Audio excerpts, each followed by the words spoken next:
Indonesia ini, 1928 menurut kamu apa? Gitu. Nah itu akan jadi input nanti bagi penguasa mempertimbangkan mereka. Karena kan mereka sebenarnya kan meneruskan nenek moyang mereka di 1928 dalam masa penjajahan untuk bertemu. Itu yang harus terus kalau perlu pemerintah Indonesia itu udah mulai lagi 1928 adalah hari libur nasional. Dari semangat kedaerahan itulah yang muncul nasionalisme. Betul. Ya kan? Daripada semangat kepartean. Jangan memahami orang timur dari barat. Nggak bisa. Ya. Diam dulu di sana. Ya, Harus berbaur dulu, masuk dulu ke timur. Gimana kehidupan mereka di sana? Unik, Pak.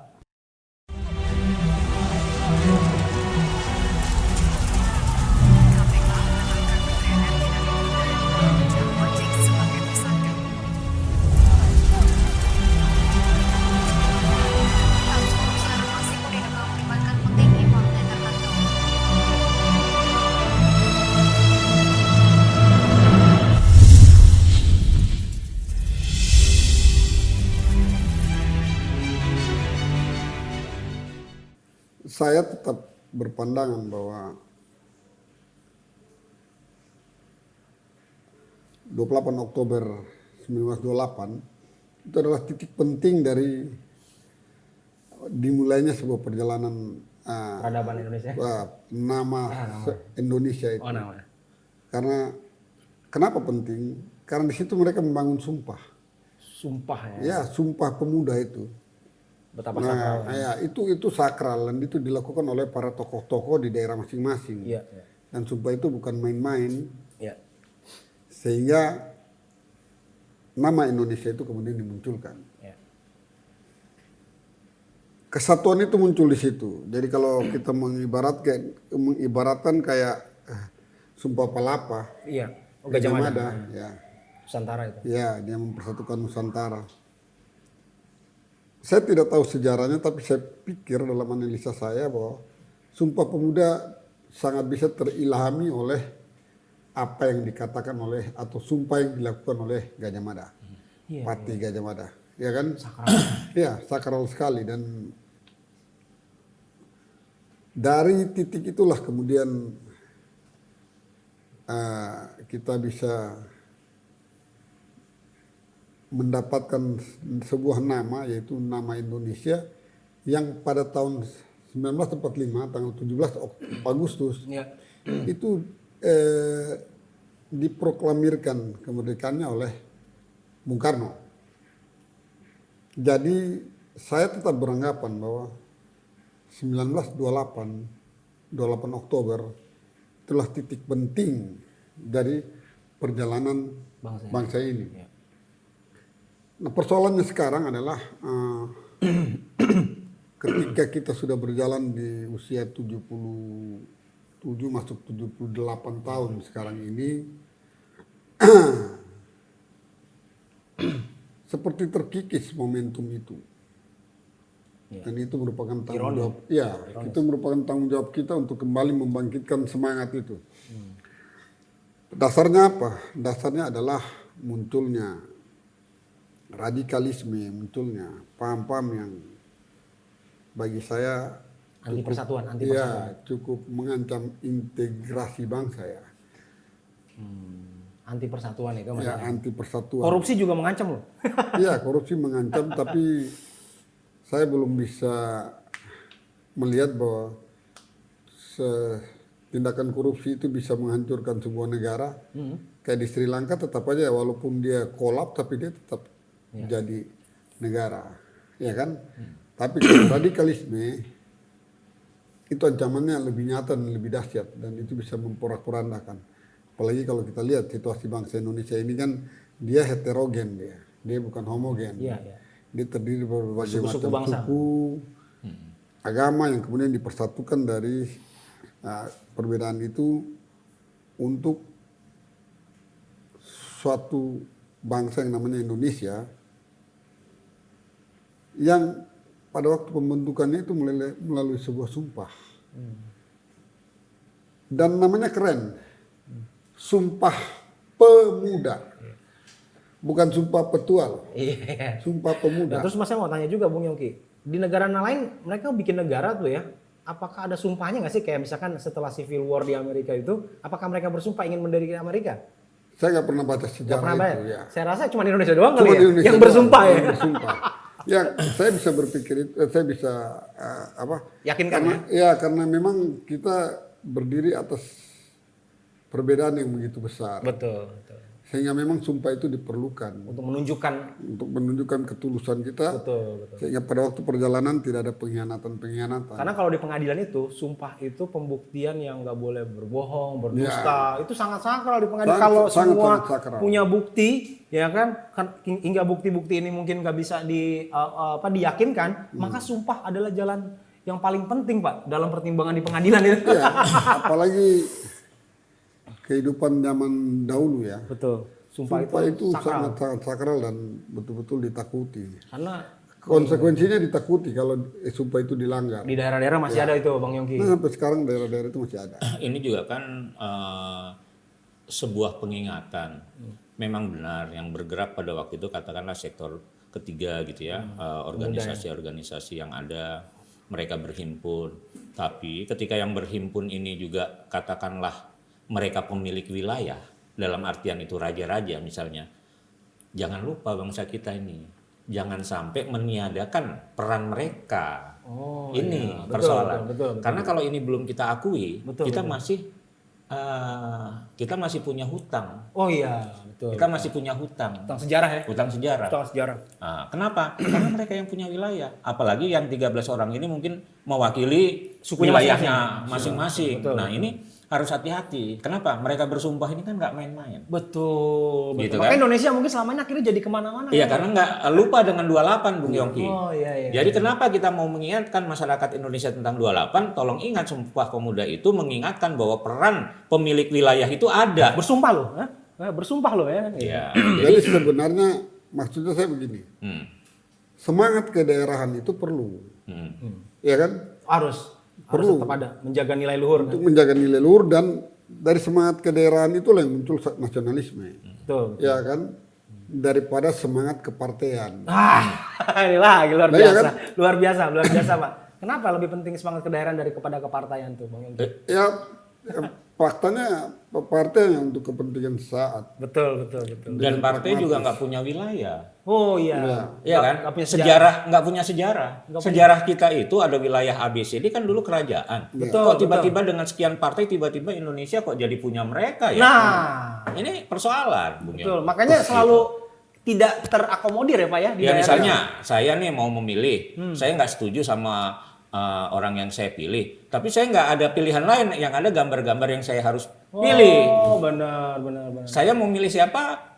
Kan nggak, pokoknya ada gambar udah gitu, saya nggak kenal juga sama gambar itu. Gitu kan? Itu kan sebenarnya realitas. Jadi masyarakat per hari ini seolah-olah kan kita pokoknya pilih aja apa yang ada. Harus partai. Kan, gitu. Ya, nah maksudnya apa? Ini juga sebuah Jawaban. pemahaman lah ya, yang untuk kita bersama-sama, Betul. ketika kita ingin memunculkan pemimpin-pemimpin bangsa itu, Role modelnya. gimana model yang harus kita ini? Ini kalau seperti ini terus, ya pastilah akhirnya politik Partai-partai uang. lagi ya Pak ya. Ya politik uang yang akan bermain. Mengemuka ya kan. Nah, sekarang misalnya jenius-jenius lokal itu kan banyak. di Banyak, setiap Pak, daerah. banyak. Orang-orang hebat, orang-orang bijak gitu ya. Betul. Saya tuh banyak belajar lah dari banyak tokoh masyarakat. Kepala suku ya kan. Ya dari kepala suku, ya dari ya kita punya teman-teman di daerah itu luar biasa. Dan mereka Kearifan lokal. nggak mungkin ngancurin daerahnya sendiri Pak ya. Dia nggak mungkin. Nggak mungkin ya. Dan kalau misalnya dia pasti berpikir rakyatnya. Oh, iya. Betul Pak, betul. Gitu loh. Kayak misalkan di Dayak nih, Kalimantan. Itu kan hampir gara-gara batu bara kan bukaan tambang yang wah sangat merusak Pak ya gitu ya. Nah, kalau seandainya itu inisiatornya dari daerah kan gitu ya. Ya kan begini sebenarnya. Bisa nggak misalnya dia menjaga? Pasti kan bisa menjaga Bisa, daerahnya. karena sebenarnya kebutuhan manusia hidup itu cuma makan sebenarnya. Betul. Iya kan? Yang merusak ini kan aksesoris dari seluruhnya kan, ada energi, ada ini, perlu untuk pesawat. Tapi kalau untuk masyarakat daerah seperti misalnya masyarakat adat di Ciptagelar, mereka cukup dengan apa aja. Udah gitu mereka bisa buat listrik sendiri, mereka bisa buat teknologi satelit sendiri. Kasian Gitu kan, kebetulan memang kepala sukunya juga orang teknik gitu. Betul. Loh. Nah, tapi model-model seperti ini bisa kita duplikasi ke teman-teman di Kalimantan. Betul, Tiba-tiba mereka hidup dengan alam mereka, tapi listrik nggak usah dari PLN. Betul. Kenapa? Ya PLN kan nggak usah, ya silakanlah masyarakat perkotaan, tapi kalau masuk ke pedalaman itu harus punya teknologi sendiri, ya kan? Sehingga kita nggak mengganggu istilahnya jalannya perusahaan mereka. Tapi mereka juga paham untuk kawan-kawan di daerah ini harus punya teknologinya sendiri. Kalau semua itu diberikan teknologi-teknologi yang cukup bagus, dan itu dicontohkan oleh masyarakat kita itu, pemerintah nggak usah pusing-pusing. Mereka bisa berpikir tentang itu. Nah, yang dibutuhkan dari pemerintah itu adalah menjaga, melindungi mereka. Kan sebenarnya kalau mereka sudah berkehidupan cukup bagus gitu ya, sudah dijaga saja. Misalnya tiba-tiba ada serangan dari negara lain, ya tolong lindungi gitu loh. Karena kehidupan mereka udah oke. Nah, sebenarnya yang kita sekarang lakukan itu tinggal duplikasi saja. Nah, dalam semua proses yang sekarang ada itu, memang kita berharap juga ini untuk Jong Syndicate ini untuk mengembalikan peran-peran daripada Jong, gitu ya, di seluruh kawan-kawan kita di Jong Sunda, Jong Borneo, Jong Celebes, Jong Minahasa. Jong Minahasa artinya apa? Jong Java, Jong Ambon. Ya Jong seperti Papua, itulah. Bali, Sehingga biar semua juga Jong paham. Timor, Itu sejarah. Asal mulanya Pak ya. Jadi Asal kalau mula kita berangkat mau menjadi negara ya. iya, kalau hari ini ada yang mengatakan saya yang berjasa, saya ini Tar dulu. selesai. Apalagi partai Pak. Ya enggak lah. Artinya begini. Ngomong 1928 itu Ya. fakta Ya. yang harus kita kembali. Dengan Kalau sumpah. misalnya 1945 mungkin semua bisa saya begini. Tapi kalau udah masuk ke 1928 itu nyata bahwa ini Sakral. adalah peran dari wilayah. Betul. Ya, jadi semangat kedaerahan itu tetap perlu dipertahankan. Bukan mau fanatisme sempit, tapi kita memanfaatkannya untuk kemajuan dan kesatuan bangsa Iya, sebenarnya. karena sebenarnya hanya orang-orang daerah dia paham juga dengan daerahnya. Iya. Saya sempat kuliah kan di Manado itu 2 tahun. Ya. Kesimpulannya itu apa? Jangan memahami orang timur dari barat. Nggak bisa. Ya. Diam dulu di sana. Dia Harus masuk ke berbaur timur, dulu. baru Masuk dia dulu bisa ke paham. timur. Gimana kehidupan mereka di sana? Unik, Pak. Nggak bisa. Makanya saya waktu itu ada beberapa riset tuh ke beberapa daerah. Misalnya waktu itu ada ke Sangihe gitu ya. Ada bantuan kapal untuk satu desa gitu kan. Nah, mereka misalnya nggak paham desanya gitu ya. Desa itu di sana walaupun satu pulau ada sekian desa, tapi cara nangkep ikannya itu beda-beda, Pak. Jadi ketika misalnya kita mau kasih bantuan, sementara itu desanya itu hanya menangkap ikan hanya pakai kenur aja gitu kan, tali atau apa, tiba-tiba didatangkan misalnya kapal besar, ya akhirnya kapalnya dijual, uangnya dibagi-bagi. Misalnya gitu, itu satu. Belum lagi misalnya cara berpikir kita misalnya di Jawa, biasa mungkin laut kita kan laut Jawa, kasih bantuan kapalnya fiber misalnya gitu kan, masuk di sana kan samudra Pasifik, baru sekian pulau ya hancur. Kayak masalah Pulau Pasir itu Pak Yongki. Menurut Pak Yongki bagaimana tuh hubungannya tuh? Ya kan dengan masalah kedaerahan itu. Ya, sebenarnya saya ingin menggugah seluruh Masyarakat. Indonesia untuk kita lebih berkonsentrasi pada perebutan pulau-pulau luar kita. Betul, Kita mempertahankan. pernah kalah di Sepadan dan di Gitan. Betul. Jangan kita ulangi lagi sejarah itu. Betul. Karena bagi saya harkat kita sebagai sebuah bangsa itu seperti terinjak-injak. betul. Kita seakan-akan nggak punya harga diri lagi. Enggak, maksud saya begini juga Bang Yongki. Kan akhir ujung-ujungnya yang garda terdepan, ujung tombak terdepan masyarakat adat kan? Ya, Betul nggak Pak ya? Iya betul. Nah itu makanya yang saya bilang tadi, semangat kedaerahan itu tetap dibangun harus tetap dibangun ya. agar tetap solid. Karena dari kedaerahan ini kemudian muncullah sesuatu yang menasional, dan itulah Ujung semangat tombaknya. nasionalisme itu. Kan awalnya dari semangat kedaerahan dulu. Ya, betul. kita kembali ke 28 Sumpah itu Pemuda dia. kan begitu. Betul. 28. Dia berangkat dari itu. Dia berangkat dari semangat kedaerahannya. Dia datang ke sini. Oh, saya mau datang ke Jakarta dan menyatakan bahwa ini dari Jong Timur atau Jong Ambon atau Jong Celebes datang. Saya atas nama masyarakat ini bersatu dengan Indonesia. Itu semangatnya kan. Iya, betul. Itu juga kan kayak misalnya menarik ya, misalnya kasus Pulau Pasir gitu ya. Ya katakanlah pendapat dari Kemenlu ya, dalam hal ini dirjennya Kontroversi ya. kontroversi gitu ya. ya sudah kita masyarakat tetap bergerak saja, gitu kan. Kita tinggal dukung saja Bung Ferdi Tanone untuk bertempur lewat pengadilan di Australia. Betul. Kalau itu misalnya menang, malulah pemerintah kita. Ya, sangat Gitu. malu, sangat malu. Masa kita bisa memenangkan Iya kan? masyarakat? Maksud saya masyarakat itu seperti itu, bertempur dia untuk Lingkungannya, lingkungan untuk wilayah wilayah dia. dia. Gitu. Karena nggak mungkin masyarakat adat itu kayak misalkan masyarakat Papua atau Dayak nggak merusak daerah itu tidak mungkin. Iya, atau katakanlah per hari ini mungkin mereka-mereka yang di sektor 1 menganggap bahwa pendapat ini tidak benar, gitu kan? Ya silakan saja itu pendapat mereka. Betul. Tapi kita sebagai masyarakat masih punya jalan untuk membuktikan bahwa pendapat Anda salah. Disitulah kita perlu gerakan-gerakan itu. Betul. Ya kan? Kita tunggu aja, kita jalankan aja. Tapi kan yang kita harus mensyukuri juga untuk kasus-kasus Pulau Pasir itu, dia terangkat Pak sekarang. Yang mungkin tadinya kita nggak ini. Aware. Termasuk juga misalnya tumpahan-tumpahan minyak yang berdampak pada masyarakat NTT, gitu kan? Selama ini kan nggak ada juga yang memperjuangkan. Ya ada Pak Ferdi Tanone itu dia berjuang. Artinya berjuangnya Ferdi itu kita support. Sekarang suara dari Jong NTT apa?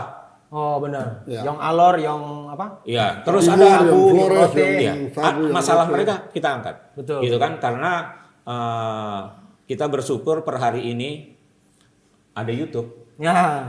Iya kan? Artinya kita bisa mensuarakan tanpa harus di Mainstream, media kita nggak perlu berkoordinasi dengan TV, dengan ini kita bisa langsung menginformasikan gitu. Sehingga memang kita butuh kawan-kawan di masyarakat itu yang memang peduli sama masyarakatnya dan kredibilitas mereka itu terjaga. Ya, betul. Sehingga kita aman juga gitu kan. Bukan kita menyebar hoax gitu ya. Ya, artinya kita memanfaatkan teknologi ini untuk kepentingan kemajuan yang untuk kepentingan kemajuan bangsa dengan cara-cara yang elegan, dengan cara-cara yang Ya, kita kan tinggal menunggu saja kan teman-teman dari Jong Celebes ada persoalan apa di sana. Iya betul. Jong Sunda, Jong Sumatera yang mungkin per hari ini mereka nggak tahu harus kemana. Betul Pak, betul. Iya kan? Betul. Nah, terus kita tetap perkuat hubungan kita dengan sektor 1 dengan sektor 2. Karena apa? Persoalan di bangsa kita ini salah satunya persoalan koordinasi, Bang Yogi. Setuju, Pak. Koordinasi antara sektor 1, 2, 3. Di sektor 1 juga koordinasi antar kementerian. Di dalam satu kementerian juga koordinasi antar sekian dirjen sampai ke eselon 2, 3, 4. Selama ini kan kalau asing masuk itu kan tinggal buat kerja sama saja sama satu kementerian. Tuh asing bisa langsung masuk di kementerian itu. Itu data bisa langsung disedot semua. Ya itu data Ya, artinya apa? Ini hal-hal seperti ini ya kita suarakan saja. Yang penting pemerintah juga bisa menangkap banyak masyarakat, banyak rakyat itu yang memang berpikir untuk memajukan bangsanya. Jangan hanya dipikir sektor 1 yang mau.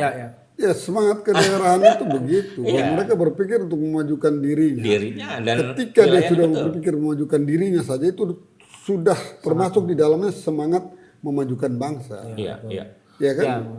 Jadi kemarin tuh saya sempat ada telepon sama dengan orang Papua, pemuda Papua, ya kan. Terus dia bilang, kalau seandainya kita bertemu dengan misalkan masyarakat adat gitu ya, Papua, ketemu dengan pemerintah, tadi itu ada blocking. Kalau bahasa Padani tadi sifatnya blocking. Tapi kalau mereka ketemu Yong Celebes yang menamakan dirinya Yong Batavia, misalkan Yong Ambon dan segala, mungkin mereka jauh lebih cair. Iya. Karena kita bertemu dalam satuan rasa kebangsaan, ya kan? Kebangsaan. Nah, maksud saya ini solusi Yong Syndicate sebenarnya ini agar pemuda-pemuda di daerah itu tidak terblocking oleh sistem, Pak. Ya. Maksud saya sistem itu begini. Kita nih kalau masyarakat adat, ketemu masyarakat adat, saya yakin jauh lebih cair, Bang Yongki, daripada ketemu birokrat, ya kan? Ketemu institusi. Karena kan di situ udah ada kepentingan, ada tujuan-tujuan yang mungkin ya patut dipertanyakan. Tapi kalau ketemu karena ada berdasarkan latar belakang suku daerah, saya yakin ini jauh lebih cair. Nah, saya berharap Yong Syndicate ini menjadi wadah Yong-Yong yang lain gitu ya.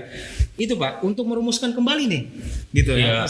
Memang persoalan bangsa kita per hari ini tuh persoalan koordinasi ya. Betul. Jadi yang kayak komunikasi ini bukan hanya antara pemerintah terus dengan masyarakat adat. Sesama pemerintah aja antar kementerian ini juga problem. Misalnya kementerian A ketemu sama kementerian B gitu kan, mereka ego sektoral. Artinya sebenarnya ini kan bisa cair sebenarnya. Tapi begini, cara berpikir kita juga harus sama-sama kita coba melihat. Pertama kan nggak blocking gitu ya, bukan A dan B. B bukan A. Kalau Anda pilih A, Berarti bukan B. berarti bukan B. Kalau Anda pilih B, Berarti bukan A. bukan A. Kalau Anda misalnya tidak memilih, Anda plan-plan. Iya. Kalau Anda memilih ini, maka ini pertempurannya akan nggak habis-habis. Yang dia lupa bahwa payung berdirinya Indonesia ini kan payungnya itu kan payung spiritual. Sumpah. Iya kan? Pertama ada Sumpah Pemuda, kedua ada preambul daripada pembukaan UUD 45. Di situ udah jelas bahwa kemerdekaan ini atas rahmat. Jadi kalau ketika sudah dibilang atas rahmat Allah yang Maha Kuasa, ya sudah, berarti cair semua. Yang per hari ini merasa paling hebat, udah cair bahwa ini kalau nggak ada unsur-unsur tangan-tangan Tuhan nggak akan jadi. Oke. Terus kita juga harus paham sila pertama itu ketuhanan. Ketuhanan artinya dimensi ini harus diterapkan dalam setiap perilaku dari seluruh komponen kita, baik di sektor 1, sektor 2, sektor 3. Kalau sektor 1, udahlah saya tetap akan mendoakan mereka supaya mereka itu mampu tercerahkan. Kenapa? Karena di sektor 1 ini yang masuk di pemerintahan ini orang-orang pintar semua, Dok. Ya. Teman-teman kita juga yang masuk di pemerintahan ini kan dulu setelah lulus itu orang-orang terbaik yang masuk. Ya. Dan kita tetap harus mendoakan mereka supaya mereka mampu mengemban tugas yang demikian berat untuk bangsa. Ya. Nah, jadi kalau misalnya ada korupsi, udah anggap saja itu oknum. Kenapa? Karena sebenarnya jiwa mereka juga masih ada yang jiwa-jiwa kebangsaannya kuat. Nah, kita bantu dari Jong, ya kan, untuk mereka yang tetap konsisten untuk memikirkan bangsa, terus saja kita suarakan. Artinya kita bantu mereka. Terus kita bangun bentuk komunikasi antara sektor 1, 2, 3. Jadi yang namanya masyarakat ini harus mampu membaca signal yang diberikan oleh pemerintah. Sehingga ketika presiden mengumumkan A, kita langsung bergerak. Udah paham gitu. Kalau sekarang kita belum. Kalau presiden ngomong ini maksudnya apa nih? Gitu. Nah, nanti kita mungkin salah satu yang bisa jadi peran di Jong Syndicate itu menjembatani komunikasi ini ke masyarakat. Kalaupun misalnya katakanlah kita masih ada gap, kita tinggal komunikasi sama kawan-kawan di sektor 1 atau 2. Terus kita informasikan kembali sampai akhirnya sampai ke level yang paling bawah pun paham maksudnya presiden itu seperti ini gitu.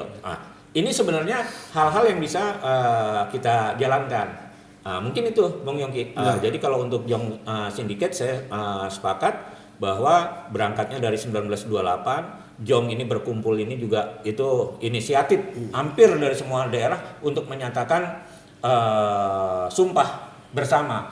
Ini harus kita hormati. Makanya kalau tadi Bung Yongki menyebutkan bahwa ini bisa jadi idenya berangkat dari Sumpah Palapa misalnya, ada kemungkinan karena bisa bersumpah mengumpulkan ini juga nggak mudah. Iya, gitu. kan Palapa kan berangkat dari keinginan dia mempersatukan seluruh Nusantara. Iya. Sumpah Pemuda di sini jelas-jelas itu satu bangsa, satu bahasa, satu tanah air. Ya untuk mempersatukan Nusantara. Itu identitas sama persis kan.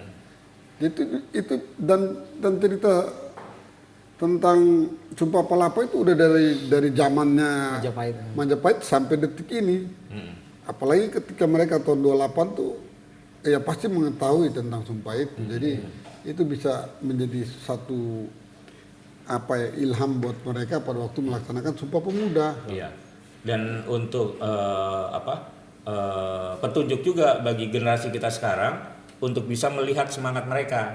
Sehingga pada saat kita mau berjuang ke depan, yang menyatukan kita semua itu harus konsep kebangsaan. Di luar itu berarti mengingkari. Maksud saya itu. Iya. Di luar semangat itu yang harus kita tiru. Iya. Semangat itu yang harus kita contohi. Dalam semangat Sumpah Pemuda itu, ya kan spiritnya jelas. Mereka datang dengan keikhlasan. Pengorbanan.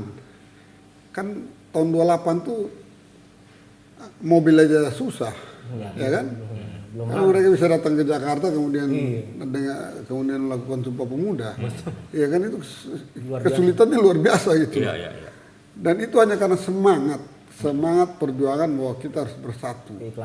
Keikhlasan itu yang ada di situ. Ini yang harus jadi. Oh berarti bangsa ini memang harus dapat itu dulu ya Bang ya? Iya. Baru bisa. Ini harus dipecahkan juga karena apa? karena biar generasi kita itu menghormati sejarah, gitu kan. Jangan juga per hari ini kita menisbikan mereka, nggak adil gitu ya. Jadi jangan sampai kita juga melupakan orang-orang tua kita yang bisa menghantar sampai dengan detik ini. Oh iya jelas. Itu aja. Karena kalau nggak ada 1928, Belanda makin kuat ya dulu ya. Oh kuat. Jajah sana sini kan. Udah Ya. merdeka aja masih dibombardir waktu Itu itu. makanya. Ya kan ada agresi 1-2 itu kan. Iya betul. Padahal itu udah berdiri. Tapi yang jelas ya karena semangat itu tetap terjaga. Sehingga ya bangsa kita masih tetap berdiri sekarang. Hanya kita perlu untuk merefleksi ulang. Betul. Untuk lebih kuat lagi. Ya, menghargai ya. Iya, menghargai. Dan saya pikir harusnya bangsa ini jauh lebih maju dari sekarang. Harusnya kan. Kita udah 78 tahun merdeka loh. Itu kalau manusia dari bayi kan udah umur 78 tuh udah kakek-kakek tuh kan. Berobat aja kita masih bayar. Iya. BPJS masih diwajibkan. Harusnya itu udah nggak gratis kan harusnya. Ya, ketika makanya kan kalau kita lihat teman-teman kita itu kan ada yang mengamati semua ini ya, ada yang mengamati kepolisian, hak asasi, terus kebijakan sektor satu juga pemerintah juga dalam hal ini mestinya harus mensyukuri masih ada yang mengamati, memperhatikan sehingga bisa menjadi sebuah ide bagi mereka untuk mencari inovasi-inovasi baru, misalnya kayak tadi BPJS. Kenapa masih bayar? Bukan berarti kita mau menuntut yang terlalu ABCD. Kalau memang itu sudah menjadi kewajiban negara, para petingginya berpikirlah. Iya dong. Gitu loh Sampai maksudnya. kapan bayar? Nah ini yang jadi Gitu problem. Siapa yang bisa menyadarkan sektor satu? Sektor satu itu untuk menyadarkan sektor satu itu memang ini dibutuhkan misalnya seperti teman-teman itu selalu mengingatkan. Terus kita juga mengingatkan sektor satu bahwa negara ini ada karena sektor 3 loh. Yeah. Negara ini. Jadi semua yang sekarang menikmati apakah dia punya pangkat, derajat, punya kekayaan karena kondisi kita ini yang merdeka seperti ini. Yeah. Nah, maksudnya dari mengingatkan sektor satu itu memang harus seperti itu. Karena apa? Karena dia kan punya kekuasaan. Ya kan? Karena Justru dia, itu. Ya kan? Karena dia punya kekuasaan. Lalu siapa yang bisa menyadarkan dia kalau dia menggunakan kekuasaannya itu? Sejarahnya akan berulang. Sejarah akan berulang. Makanya kalau di sektor 3 ini kan kekuatannya kekuatan hati nurani. Ya. Siapapun yang memegang kekuasaan tetap di dalam diri dia itu ada unsur positif dan negatif. Kita tetap berdoa saja supaya unsur positifnya itu terbuka. Amin. Gitu kan? Karena apa? Ya kita kekuatan kita cuma bisa mengingatkan, Bung Yogi. Kita nggak punya kekuatan apa-apa. Kesana kesini juga kita bahasanya semua sendiri, gitu kan? Bahkan kalaupun misalnya negara ini tidak ada, kita misalnya hidup, tetap kita harus berkehidupan karena kita harus makan dan segala macam, iya kan? Begitu. Nah, ketika ini negaranya ada, sebenarnya mereka bersyukur kalau ada di situ karena diberi kesempatan untuk melayani 278 juta makhluk yang diciptakan oleh Tuhan. Ya. Wah itu kan ajaib, gitu. Luar Seperti biasa. itu. Ya, kalau saya sendiri Bang Yogi kembali lagi masalah kepemudaan tadi, kita harus redefinisi lagi, ya kan?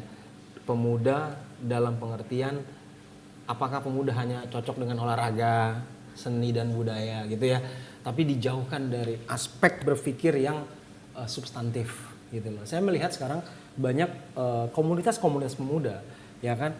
Saya yakin 13 orang itu mereka juga pasti nggak ingat atau lupa gitu ya, atau mereka jangan-jangan nggak tahu jumlahnya berapa. Nggak tahu. Nah, Saya nggak tahu kalau dalam pelajaran entah itu Sejarah, PMP atau sejarah di zaman saya, kurikulum ya itu pasti selalu diingat nama-nama itu. Betul. Tapi kalau untuk generasi sekarang saya nggak tahu apa itu masih ada Ya, atau enggak. betul. Sekarang orang berpikir bagaimana keadaan bangsa ini jauh lebih baik. Cuma mereka nggak tahu lebih baik itu yang seperti apa. Ya. Benar nggak? Kalau lebih baik itu versi dibentuklah bahasa sekarang pemuda milenial lah, pemuda apalah gitu ya.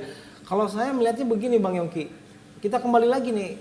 Dulu pemuda loh yang berpikir tentang, nah pemuda sekarang ngapain?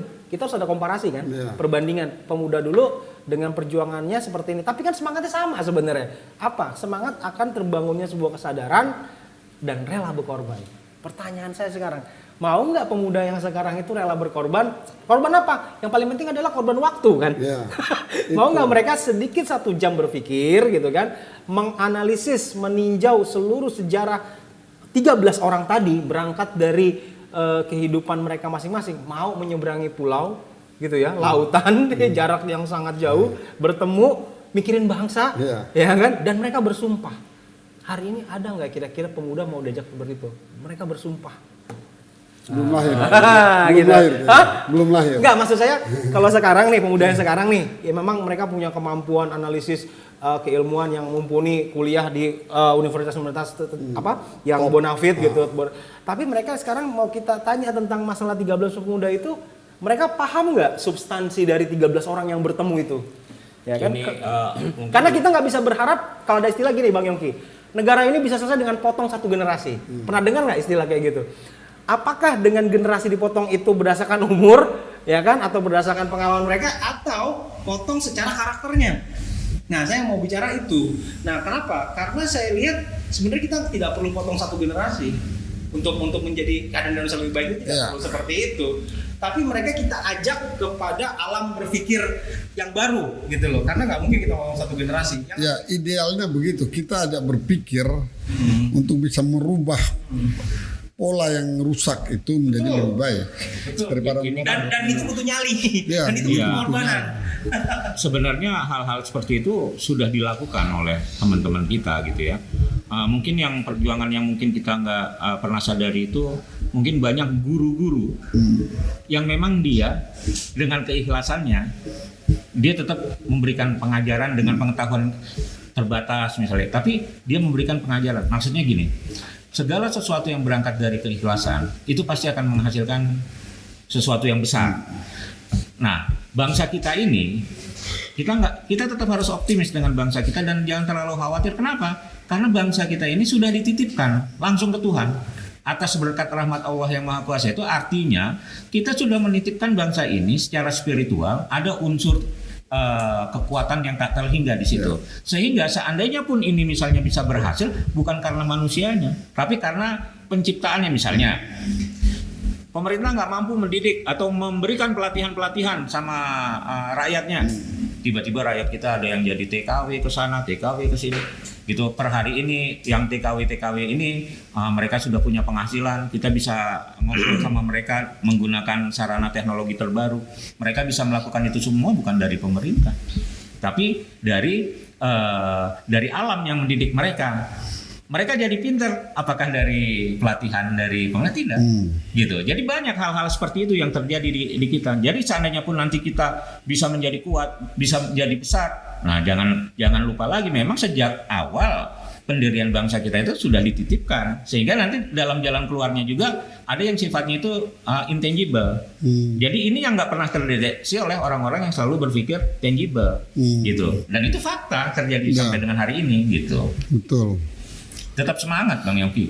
Kita yang penting punya tugas di sisi kita. Oh iya. Ya kan? Bukan berarti kita lebih hebat, enggak. Kita hanya bagian kecil tapi kita berupaya terus. Karena yang lain juga bergerak terus. Karena yang namanya semangat kebangsaan pada saat itu, mereka bergerak seluruh komponen. Ya. Enggak ada yang perintah, enggak. Ada Berangkat saja gitu. Nah, per hari ini itu yang kita lakukan. Tidak melalui satu mobilisasi. Jadi kalau mau gerakan kebangsaan dimobilisasi dulu, harus nggak ada. Itu omong kosong. itu nggak akan Nggak ada gitu. Kan begitu. Iya, tapi kan memang bagaimanapun menstimulasi, betul nggak? Menstimulasi kelompok pemuda-pemuda daerah yang memang istilahnya ingin mencurahkan pokok pikirannya gitu Bang Yongki ya. Kita juga harus membuatkan wadah, betul nggak Pak? Betul. Ya, makanya dong sedikit ini. Betul. Ya. Nah, artinya gini, mereka juga istilahnya kayak kemarin saya ngobrol sama teman saya yang Papua, dia bicara begini, kita mesti bagaimana setiap negosiasi tentu selalu pusat yang menentukan. Ya kan, mereka pun mungkin nggak dalam menyatu sama mereka. Nah, rasa kemenyatuan inilah yang mungkin masih bisa dilakukan generasi muda. Kalau generasi tua, ya maksud saya memang bisa juga, cuman akselerasinya jauh lebih lama gitu. Tapi kalau generasi muda dengan pemuda, contoh begini, Bang Yongki punya anak, ya kan? A, saya punya anak, B, Pak Dani punya anak, B. Anak kita yang bertemu, kita yang tua tuh pasti ngikut. merestui lah paling tidak, ya kan? Artinya kita perlu akselerasi nih, gitu. Ya itu tadi Young Syndicate ini saya berharap ke depan bisa mengakselerasi semangat anak-anak daerah itu. Ini loh sebenarnya, gitu. Hingga itu menjadi pertimbangan bagi stakeholder, penguasa, ya kan? Oh ternyata selama ini kita belum tidak menyentuh nih anak-anak muda di daerah itu. Murni pemikirannya mereka sendiri gitu loh. Karena gini kan beda pemikiran orang Papua, Dayak, Maluku gitu kan, Jawa, Sumatera, kan kita nggak pernah tahu nih originalitas cara berpikir mereka untuk negara ini apa. Kita nggak pernah loh mengundang dengan tulus dan ikhlas mereka duduk bareng ngomong di situ, nggak pernah. Kalaupun pernah hanya sifatnya seremonial gitu, tidak pernah menyentuh hal-hal yang substansial, apalagi 1928 kan gitu, ya kan nggak pernah. Nah, kita pengen gitu Young Syndicate gitu punya acara, kita panggil mereka ini semua Young ini di seluruh Nusantara ini, seluruh Indonesia ini, 1928 menurut kamu apa? Gitu. Nah itu akan jadi input nanti bagi penguasa mempertimbangkan mereka. Karena kan mereka sebenarnya kan meneruskan nenek moyang mereka di 1928. Mudah-mudahan gitu. ada yang mensponsori. Amin. Ya, ini juga gerakan-gerakan seperti ini kadang-kadang ini terutama gerakan sektor ketiga ya. Misalnya kita bergerak di masyarakat gitu ya. Nah, masyarakat Indonesia, masyarakat daerah, bahkan masyarakat adat itu terkoneksi dengan masyarakat dunia. Sehingga komunitas mereka juga besar. Ini potensi luar biasa juga. Ada gitu tuh pertemuan raja-raja dunia, ada juga itu. Ya, pertemuan raja. Kongres raja-raja dunia. Ya, kita ambil contoh lah. Misalnya kita ambil contoh mungkin satu daerah yang sangat berhasil dalam membuat kebersatuan itu misalnya Bali ya. Coba kita perhatikan, apa sih yang menarik dari Bali? Setiap desa punya sanggar-sanggar tari. Sanggar tari itu gerakan sektor ketiga. Gitu kan? Nah, terus dia punya kesenian, dia masyarakat sendiri yang membangun, tapi pada saat dibutuhkan mereka bisa menampilkan sebuah karya, gitu kan? Nah, terus apa lagi yang bisa kita belajar dari Bali? Misalnya dari sistem keamanan, terintegrasinya pariwisata, gitu kan? Itu kan sebenarnya tinggal diduplikasi ke daerah-daerah lain. Kelemahan kita per hari ini memang tidak terintegrasi semuanya. Misalnya kita mau wisata ke satu daerah, paling ke satu titik, setelah itu pulang lagi. Dia nggak terkonek dengan daerah-daerah lain. Ya itu benar Pak. Maksudnya gini, kalau tadi keamanan itu mungkin korelasi kepada misalkan orang lebih taat pada pecalang daripada yang organik aparat organik gitu ya. Karena pecalang tuh ternyata lebih di di Bali. Lebih dihormati gitu ya. Kan kalau yang menarik yang juga bisa kita pelajari itu ya misalnya adat ataupun masyarakat Bali itu. Seluruh masyarakat dunia kalau misalnya masuk Bali ya dia harus ikut aturan Bali. Makanya. Bukan orang Bali ikut aturan. Nah, ke Papua orang lebih taat kepada kepala sukunya daripada bupatinya atau kepala distrik atau kepala ini kan gitu ya. Nah, itu juga sebenarnya kan hal-hal yang harus dibuka itu. Dicari solusinya bagi bangsa ini gitu kan. Ya, makanya seperti tadi sebenarnya satu konsep pemikiran satu hal. Tapi kita harus bekali juga seluruh pemuda-pemuda kita itu untuk terbiasa dengan gerakan gitu ya. Artinya dia misalnya sanggar tari, dia nggak usah bukan hanya berpikir tapi dia buat sanggar tarinya. Ketika kita ada krisis ya kita lakukan itu memang langkah-langkahnya itu kita lakukan nyata gitu kan, bukan hanya dari sisi pemikiran.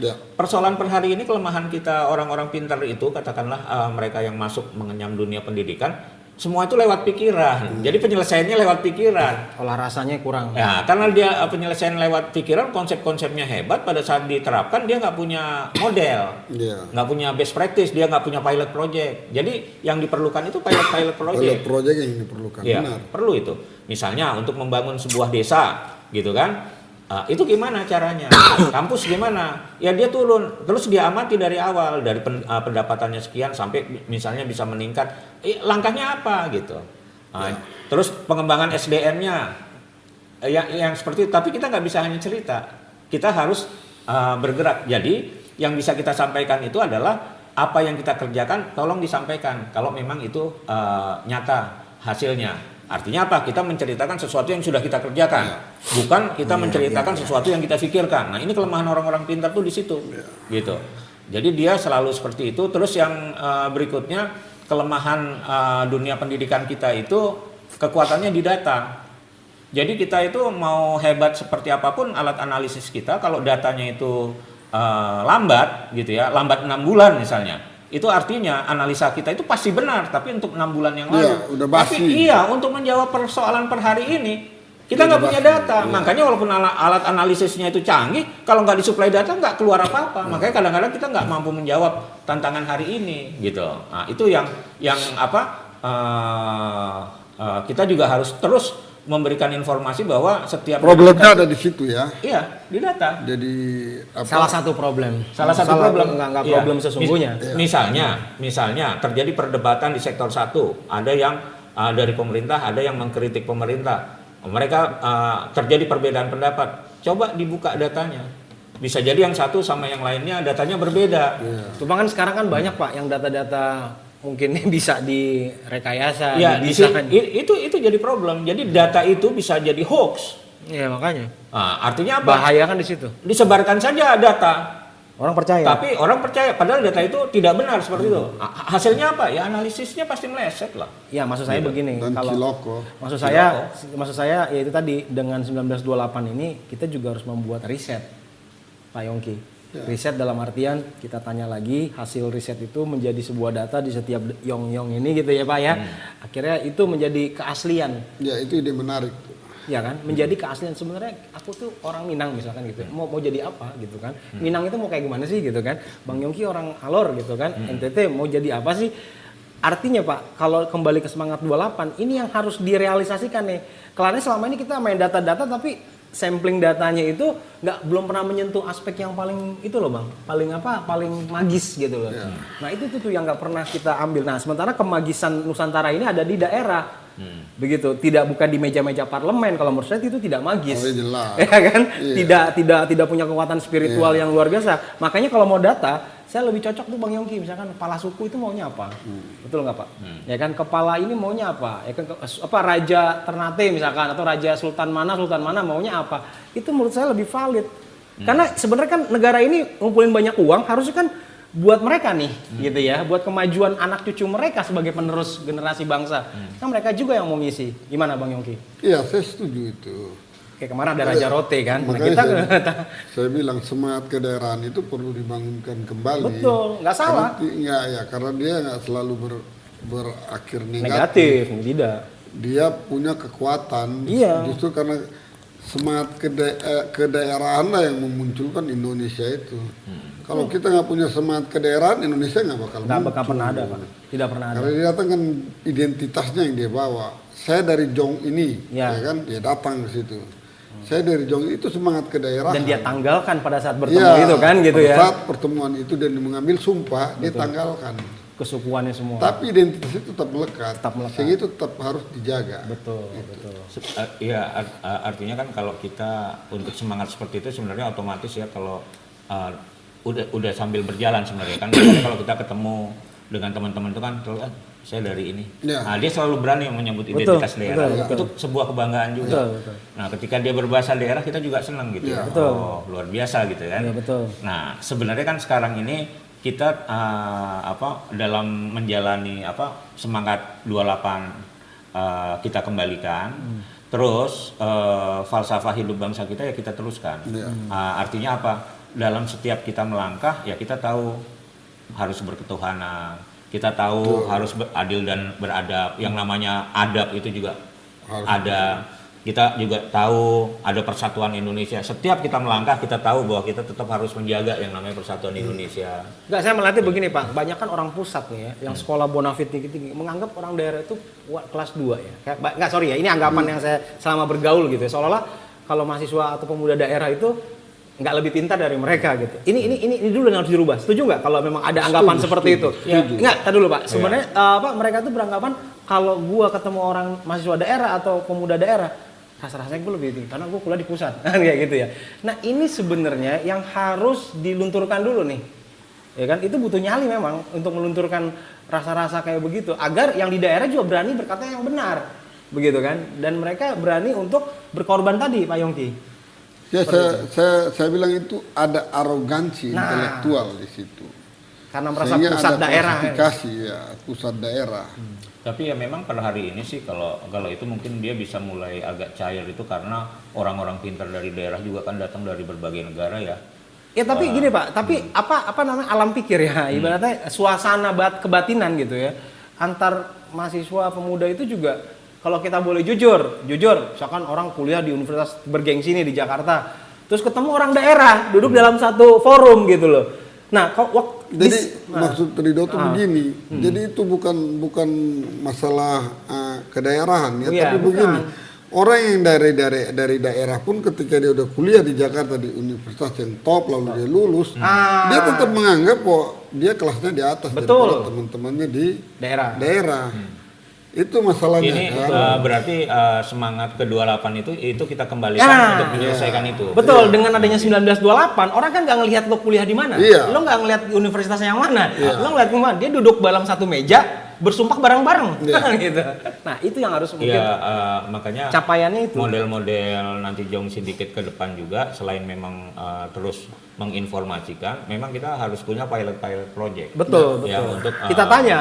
Untuk membuktikan, menjaga gitu ya. Karena memang ini semua kerja besar. Tapi kita harus jalankan saja seperti kita berjalan hari ini gitu. Iya, betul. Oke. Mungkin Kata terakhir. diskusi kita yang sebenarnya kalau mau dirunut sangat menarik karena ini menyangkut kepemudaan. Berbicara tentang kepemudaan dan berbicara bagaimana Indonesia ke depan. Semangat pemikiran ini saya pikir cukup luar biasa ya.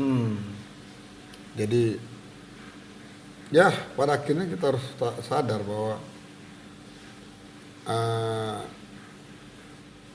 permasalahan bangsa ini adalah ketika terjadi sentralisasi. Betul. Sehingga pusat mendominasi segala pemikiran dan itu meruntuhkan, bukan meruntuhkan ya, tapi itu seperti Standar seperti meniadakan pemikiran dari daerah. Menafikan ya. Ya, dia seperti menafikan gitu. Seolah dia jauh lebih bagus gitu ya. Apa yang dikatakan pusat adalah sesuatu untuk kebaikan. Mungkin itu yang terjadi. Mungkin ini juga harus ada semacam sinergitas ya. Maksudnya gini, semacam kebersatuan gitu ya, antara pusat daerah itu bukan dilihat dalam konteks ini ya, tapi mungkin gimana cara berpikir semua orang Indonesia itu sebagaimana Sumpah Pemuda saja gitu kan, bahwa menyeragamkan bahwa kita ingin memajukan sebuah bangsa misalnya gitu. Saya mengingatkan satu hal. Tahun 45 itu belum ada partai loh. Yang adalah KNIP. Yang adalah KNIP, Komite Nasional Indonesia. Pemuda ya? Pemuda. Komite Nasional Indonesia, pusat. KNIP itu Komite Nasional. Jadi dia ibaratnya seperti DPR, tapi karena waktu itu baru negara terbentuk. Betul. Lalu dibuatlah KNIP. Komite ya? Kayak komite itu wakil-wakil dari semua daerah ada di situ. Betul. Ya kan? Nggak ada partai di situ, nggak ada apapun di situ. Yang ada KNIP. Dan mereka membawa suara itu. Dan peran mereka ya sama seperti sekarang DPR ataupun MPR. Tapi awalnya itu nggak ada DPR MPR. Awalnya itu hanya ada parlemen lah ya. Dan itu jalan. Ya kan? Tantangannya jauh lebih sulit ya. Iya, tantangannya jauh lebih sulit dan begini. Aspirasi dari daerah tersampaikan. Karena mereka langsung datang dari daerah. Percaya. Betul. Sebenarnya kan yang menarik dari apa yang kita diskusikan hari ini kan semangatnya ya. Iya. Nah nanti tinggal mungkin teman-teman dari akademisi, dari orang-orang pintarnya lah nih. Betul Pak. Apa semangat kita itu, gimana bentuk memformulasikan ke dalam sistem kenegaraan, misalnya ada ahli tata negaranya. Kalau kita sekalian kan di dataran ide, gitu kan, untuk mengingatkan kembali, gitu. Ada yang hilang nih, gitu kan, tahun 28, gitu kan. Ada yang hilang. Ini harus disambungkan dulu. Nah, setelah itu mungkin teman-teman yang memang memiliki keahlian, ya saling, itulah namanya visi yang sama. Jadi nggak mesti harus kita berpikir. Semua nanti akan berpikir. Semua nanti akan memberikan informasi bagaimana yang tepat untuk memformulasikan ini semua, gitu kan. Sehingga bahasa-bahasanya itu nantinya mungkin memang mungkin ini agak sedikit agak sedikit diferensiasinya bukan sedikit ya, emang agak kuat. Mungkin ada teman-teman yang sangat iya kan, sangat mungkin kuat, ada teman-teman yang merasa ini wah ini mengganggu kepentingan mereka. Kontroversi, gitu kan. kontroversi. Ya, tapi satu hal yang perlu kita ingatkan, kita di sini tetap bergerak dengan hati nurani kita saja, hanya ingin mengingatkan. Betul. Nah, sehingga kalau misalnya ada hal seperti ini harus bagaimana? Nah, tolong nanti teman-teman yang juga punya kemampuan secara keilmuan, silakan. Mungkin kita bisa juga diskusi di Jong Syndicate dengan pemikiran dia, tapi lebih kepada argumentasi untuk merumuskan ini ke dalam sistem kenegaraan. Ya. Kalau saya justru begini, misalnya ada tuh masyarakat Banten tuh, Bapak Yongki, kan kepala suku Banten, pedalaman Baduy itu tadi kayak teman kita ngomong, suruh bicara aja. Bagaimana tentang kamu 1928, 1945, kan lucu tuh. Itu orisinil loh. Iya. Kepala suku yang kita undang. Atau memang dia bagaimana dia mengelola masyarakatnya. Iya iya, maksudnya Ya. dengan semangat. Jadi jenis-jenis lokal itu kita kasih kesempatan untuk dia bisa berbicara. Biar masyarakat Indonesia juga tahu kalau Ya, masyarakat Jong itu Syndicate, pintar-pintar. Jong Gitu. Syndicate terbuka untuk itu. Iya, Betul, siap. betul.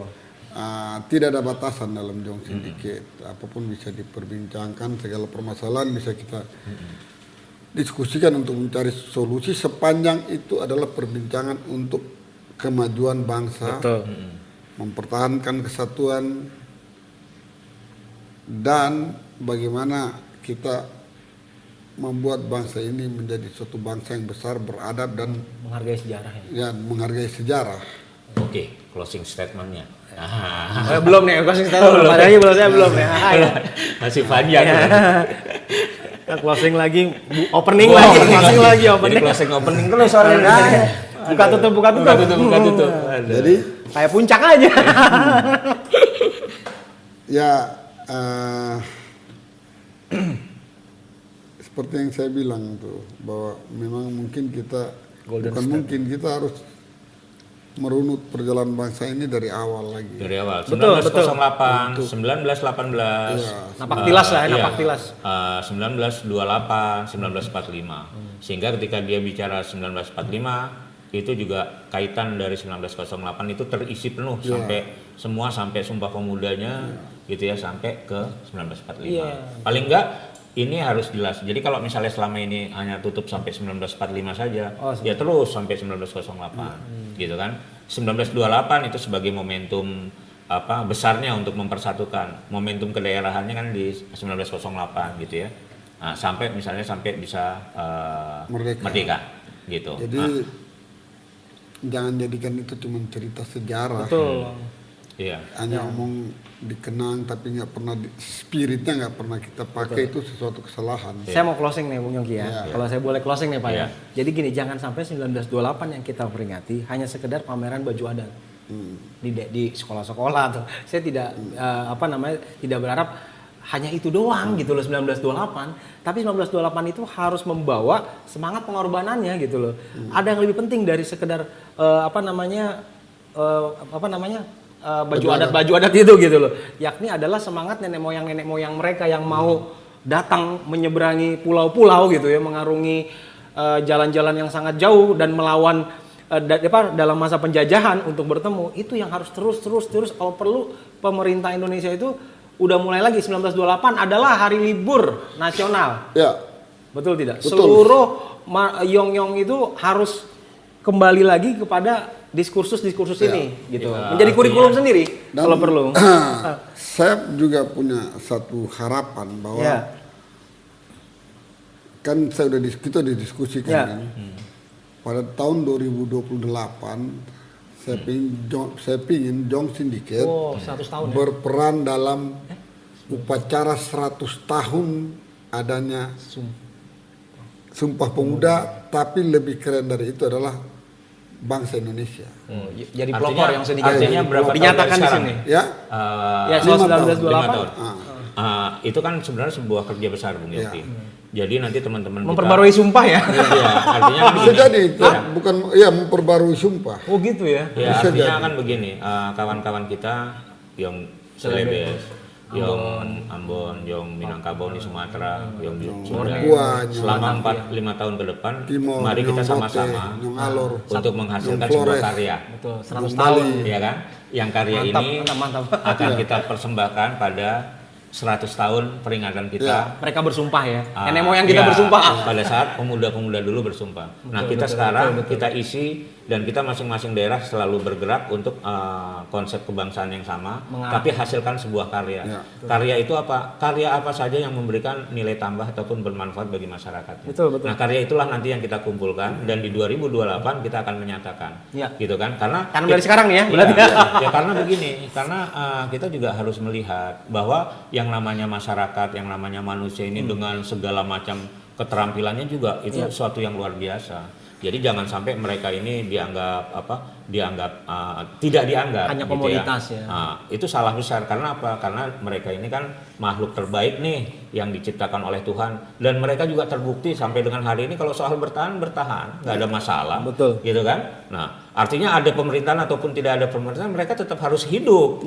Mereka harus cari makan, gitu kan? Nah, dengan adanya pemerintah kan harapannya lebih jauh lebih baik, baik, sejahtera kan, logikanya begitu. Kalau sama-sama saja ya kan jadi dipertanyakan kan keberadaan benih-benih sebuah negara yang melindungi mereka, gitu kan. Nah, 4-5 tahun dari sekarang semua karya-karya itu nanti kita kumpulkan jadi satu. Syukur-syukur karya itu memang karya-karya monumental gitu ya. Artinya kita punya teknologi IT sendiri, kita punya punya teknologi sendiri ya, punya mobil sendiri deh yang jelas. Iya, artinya punya motor sendiri. Iya, kalau seperti kawan-kawan di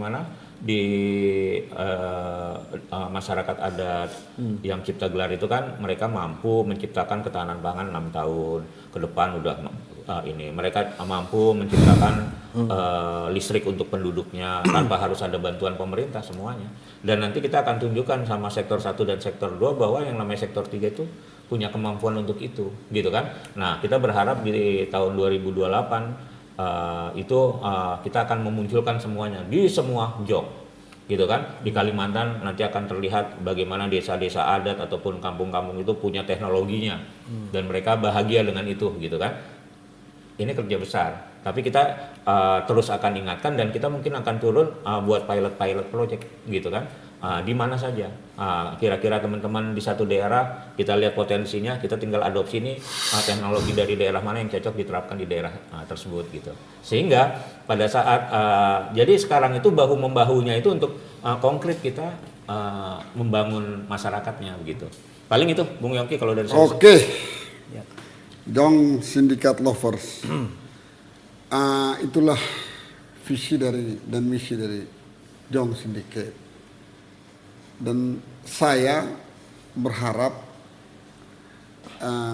pada jong-jong di seluruh Indonesia, mulai dari jong Sumatera, jong Java, jong Celebes, jong Borneo, jong Bali, jong Lombok, jong Sumbawa, jong Flores, jong Timor, jong Rote, jong Alor, jong Sabu, jong Papua, Sumba, jong